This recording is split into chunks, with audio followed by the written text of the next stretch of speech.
好来继续来看新竹有一个男子真拍手，买进口车送太太，拢是用现金来做买卖。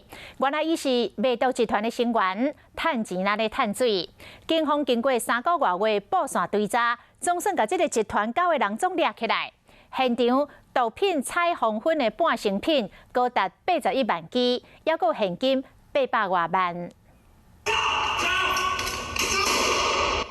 警方开情警告，但是嫌犯抑阁是唔肯乖乖啊配合，一直到发现头前后壁拢起互包围，才肯乖乖就绑。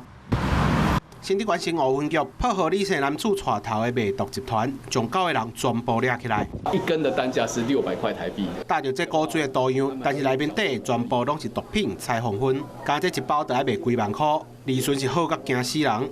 还未完成的彩虹粉，伫现场就查到超过81万支，完成品嘛有3672支，还有现金800几万。嫌犯的车库还阁停着几啊台高级的跑车，当时拢是用现金买。但是这些钱拢是不法的所得，所以即马全部拢要查扣。制造的原料开始调制，之后再分到另外一个这个组装厂，所以它过程是分工的很细。对买原料制作还阁卖毒。 用一条龙的方式来运作，拢无经过其他人的手。好佳在下扈难查无留入去市面，即马专案嘛以毒品危害防治条例来上班。